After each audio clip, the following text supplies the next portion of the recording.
দুদিন আগে যে বাপের বাড়ি গিয়েছিলাম ওইখানে বোনও এসেছিল। তো দুজনে মিলে কথা বলতে বলতে হঠাৎ করেই প্ল্যান হলো যে দুদিনের জন্য কোথাও ঘুরে আসি। কোথায় দুদিনের জন্য যাব, এরকমভাবে যাওয়া মানে মানে এক সপ্তাহের মধ্যেই প্ল্যান করা, তার মানে যেতে হবে কোনো দীঘায় যেতে হবে। আর তো কোনো জায়গা নেই সামনাসামনি, আর এই গরমের মধ্যে দীঘায় যেতেও চাইলাম না। দীঘা অনেকবার ঘোরা হয়ে গেছে, ওখানে দেখার মতো মনে হচ্ছে যেন আর কিছুই নেই। তো ভাবলাম তো পুরী যাওয়া হোক।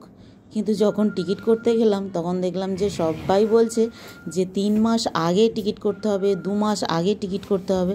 আর সত্যিই তাই, আমরা যতবার গেছি ততবার ওরকম করেই গিয়েছিলাম যে 1.5 মাস 2 মাস আগে টিকিট কেটে। কিন্তু এইবারে ওরকম করে হয় তো জলদি বলে না, ভগবান যদি কপালে কিছু লেখা রাখে তো সত্যিই তাই, রাতারাতি কেন 1 ঘন্টার মধ্যেই সমস্ত কিছু প্ল্যান হয়ে যাবে। আর ব্যাস, রাতারাতি মানে এখন আমাকে রাতারাতি এইসবগুলো গুছিয়ে ফেলতে হবে। অন্যদিন আমারও অনেকটা কাজ সারা থাকে জানো তো, এই রাতের বেলার রান্নাটা অন্য দিন করাই থাকে, কিন্তু আজকে আমার করা নেই। আজকে এগুলোকে গুছিয়ে তারপর আবার রান্নাবান্নাতেও যেতে হবে। তাই ছেলেদেরকে নিয়ে বসে পড়েছি এখানে সমস্ত কিছু নিয়ে, যে আগে গুছিয়ে ফেলি। এদিকে কিন্তু এখনও আমাদের টিকিট কনফার্ম হয়নি, তো কি করা যায় দেখা যাক।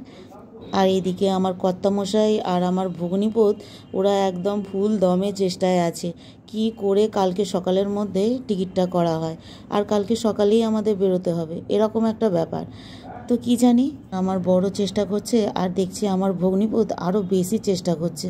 আমার বর বলছে হয়তো হবে না, এরকম রাতারাতির মধ্যে কি টিকিট করে যাওয়া যায়। তো আমার ভগ্নিপোত জোর জবরদস্তি বলছে হ্যাঁ হবে, তোমরা ব্যাগপত্র গুছিয়ে নাও, বেরিয়ে পড়ি, ঠিক হয়ে যাবে টিকিট। তো যাই হোক, এরকম মানুষের আর কি মনোবল নিয়ে বেরিয়ে পড়ছি। দেখা যাক, ভগবান চাইলে ঠিক পৌঁছে যাব ওনার কাছে। তো চলো এখন এগুলো গুছিয়ে নিই, তারপর তোমাদের সঙ্গে কথা বলছি। আজকে রাত্রিরে এই যে সাদা নয়, আলুর তরকারি বানিয়েছি কালো জিরে দিয়ে আর কাঁচা লঙ্কা দিয়ে, আর হচ্ছে এটা লুচি। আজকে রাত্রিরে সব গেছে লুচি আর এরকম আলুর তরকারি খাবার। তো এখন বেশি রাত্রির হয় না, সবে এখন 11:45 বাজে, 11টাও বাজেনি। তো এখন খিদে পেয়ে গেছে, যেহেতু লুচি শখের জিনিস, রোজ তো হয় না, মাঝে মধ্যেই হয় এসব খাবারগুলো। তো তার জন্য এখন সবারই মোটামুটি খিদে পেয়ে গেছে, আর ওই জন্য খেতেও বসে পড়েছি। আর এগুলো ঠান্ডা হয়ে গেলে খেতেও ভালো লাগে না, সব থেকে বড়ো কথা এটা। এগুলো একদম গরম গরম যত ভালো মানে খাওয়া হবে ততই ভালো, ঠান্ডা হয়ে গেলেই ব্যাস লুচি একবারে জল হয়ে যাবে। তো চলো খাওয়া দাওয়াটা করে নিই, চলো।